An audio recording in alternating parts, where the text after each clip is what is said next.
I want to know what you all think about this. I think that's important. Didn't take long. Pardon, J6 rioter fatally shot by a cop during a traffic stop. The man pardoned in a January 6th riot is fatally shot by sheriff's deputy during a traffic stop. According to officers, Matthew W. Huttle, age 42, of Hobart, Indiana, who was sentenced to 6 months for his role in the J6 riot, U.S. Capitol 2021, resisted arrest after he was stopped in Indiana on Sunday. That is the police account. State police said that a deputy with the Jasper County Sheriff's Office stopped the man, Matthew W. Huttle, age 42, of Hobart, Indiana, about 4:15 p.m. in a vehicle on a state road near the Pulaski County line. New York Times filling in the reporting. During the traffic stop, the officer attempted to arrest the suspect when the suspect resisted, the state police said. Altercation took place between the suspect and the officer, which resulted in the officer firing his weapon and fatally wounding the suspect. An investigation showed that Mr. Huttle was in possession of a firearm, state police said. State police said they had no further information that would be released about the shooting, which was under investigation, with the help from the Jasper County prosecutor. Once the investigation is completed, the findings will be sent to the county prosecutor for review, the state police said. Now, the Jasper County sheriff offered a statement.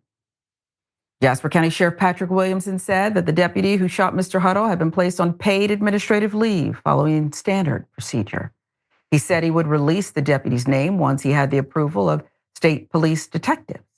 Our condolences go out to the family of the deceased, as any loss of life is traumatic to those that were close to Mr. Huttle, Sheriff Williamson said. Let's get to his involvement January 6th. Federal prosecutors. They said that Mr. Huttle, a journeyman carpenter who had traveled to Washington with his uncle, Dale Huttle, and had recorded video of the riot as he entered the Capitol. You see him highlighted there. Matthew Huttle pleaded guilty to entering and remaining in a restricted building, a misdemeanor, in August 2023. He was sentenced to 6 months in prison, court records show.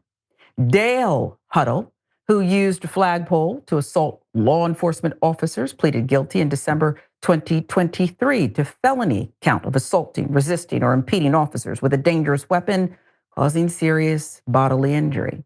He was sentenced in June 2024 to 30 months in prison, prosecutors said. Court documents related to the J6 case, prosecutors said that Matthew Huttle had a long history of arrests and convictions, driving while intoxicated. I want to put this out there because it's important. This is the police account that we have about the incident that led to the death of Mr. Huttle. Okay? This is what state police say. The investigation's on. We attribute that to them. The Matthew Huttle and his uncle, yes, Dale, who pled guilty to their role in the J6 riots in 2021. Now that's indisputable. How about that? They pled guilty. And so that leads me to this, Yaz. I wonder if part of the incident, and I'm okay to wonder on this, given what we know about Mr. Huttle and pleading guilty to the J6 riot, his involvement.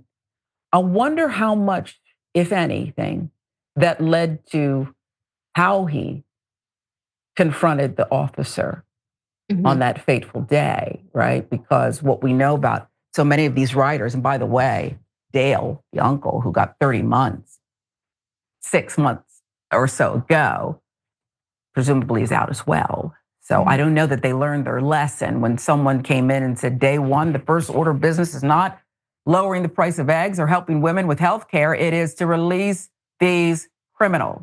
What say you? You know, it's tough because we really don't have a whole lot of details about this traffic stop, about the traffic stop itself, right? And perhaps there was something that escalated the situation. Perhaps he was feeling extra bold because he was extra free and he has Trump backing him. Who knows? We just don't know, right? We don't know why he was being arrested for a traffic stop, whether or not he was actually resisting that arrest. We only have the word of the cop to go off for a lot of this. And I think I speak for most of our audience when I say that we don't really trust the word of a cop who just killed someone during a traffic stop. That cop has a lot to hide, a lot of reasons why that cop might lie. And the cop was just put on leave. So, he knows that he can just say whatever and he's likely going to get away with it. I don't like a guy who stormed the Capitol and assaulted people, but let's be fair, he was pardoned for his crimes, right? He was a free man. Again, we don't have a lot of details on the incident itself, but either way, cops shooting and killing people during traffic stops is a problem, right? It doesn't matter how terrible these people are, how terrible we think they are. They deserve due process, and they deserve not to be shot and killed at traffic stops. Again, maybe the cop has more details that would justify his actions, but we've covered these stories before, and there never is any justification for their actions. They just say, "Oh, I felt threatened. The guy had a gun. The guy was," And that's enough. and that's right? enough for them to just kill people, even though we're allowed to have guns in this country, right? Like that's our whole thing, is that we're allowed to have guns. But then a cop sees a gun and says, "Oh, that's a threat," and shoots people. So, it doesn't matter whether or not I like this guy. He was a free man, and he deserves due process, and now he's dead. Yeah. This is what happens. And Yaz is right about I feel threatened is enough. Mhm. Qualified immunity, right? We'll keep following the story and we'll see what happens here.